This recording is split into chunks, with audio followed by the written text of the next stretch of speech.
So with many things, I have an incorrect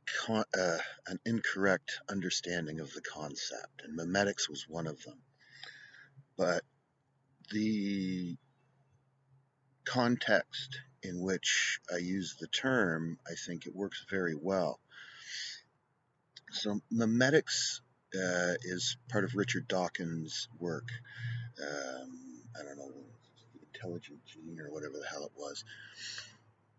Awesome.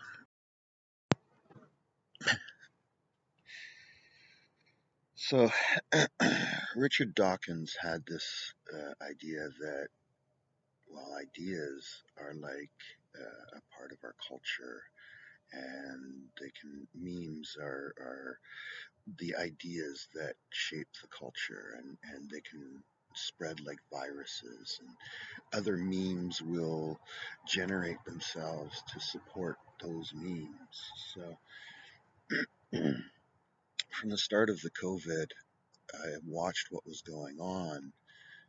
Now, I've been in sales and marketing my whole life. I mean, I was at the General Motors Dealers Association training school when I was 18 years old. I was a licensed used car salesman at 19. Yeah, I'm also one of a handful of people who can say that they've sold more than $100,000 worth of Christmas decorations in one sale, at least here in Toronto. So, anyhow, I've been watching the spin as it comes out, because I mean, this is spin. It's amazing what's flowed out through the media and on the TTC suggestion, like, the TTC announcements and posters, and the government putting out numbers, and all the numbers that are on the feed. And this is what people are eating up. This is what people are consuming. This is what the consumers are consuming. So if you are a creator rather than a consumer, then you see these things. But if you're a consumer, even if you are, if you think you're a creator, you're probably still a consumer. I'm sorry to tell you that. The creators are the ones that actually see this happening.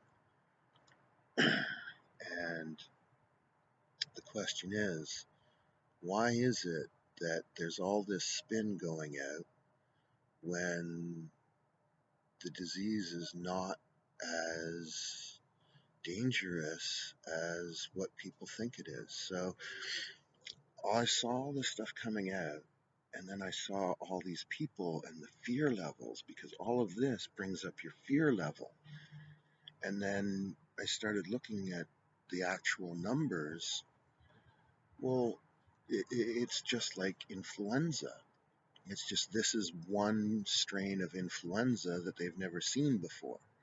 So they can't make, you know what I mean? It's the same thing. You get your flu shots every year. What's in that? What's in that flu shot that you're getting every year?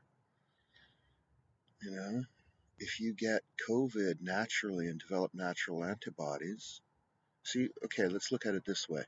Think about the rhinovirus. These are all related viruses. They're all related um, organisms. They're like cousins.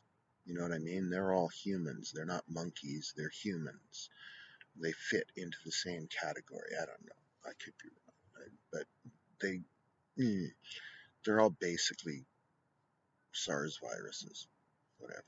I don't know. Do your own homework.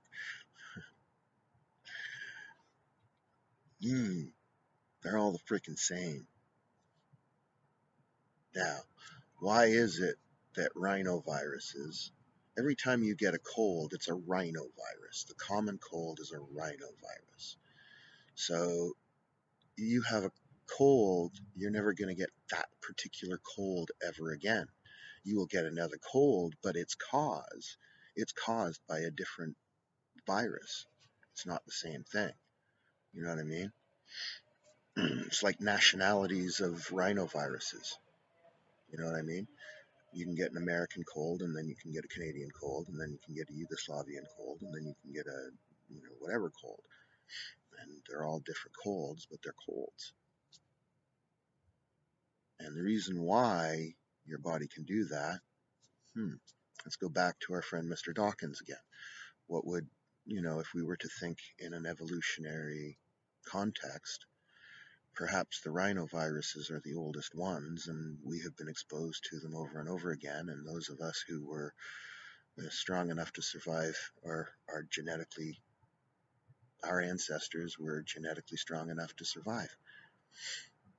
Now, if you do not do the things you need to do in order to build up natural defenses against natural predators, because basically a virus is a predator.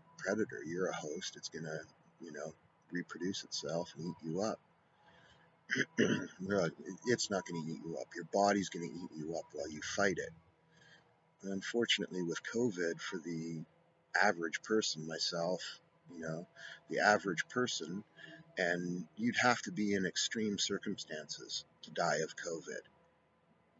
You'd have to be in extreme circumstances to die of COVID, like living in a long-term care facility, because maybe one out of every, I don't know what the numbers are, but 80% of people had 82% lived in long-term care facilities. Last time I checked, last time I could find numbers on that. 82%. So why are young, healthy men doing ballet to open a door with their foot because they're afraid to touch the handle? Now, one person sees another person doing this, they cover this, they do that, and fear spreads. So, from a socioeconomic, if you're in control of if you're the one who's got the socioeconomic paradigm going here, what does fear equate to? Social malleability. Between the First and Second World War, there were a lot of Germans who were very fearful. There was a lot of suffering.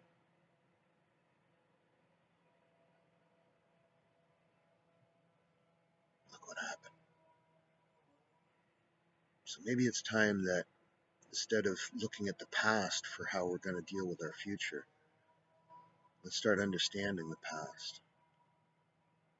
Learn to live, love, stay wild, my friends. Thank you for allowing me to share. Namaste.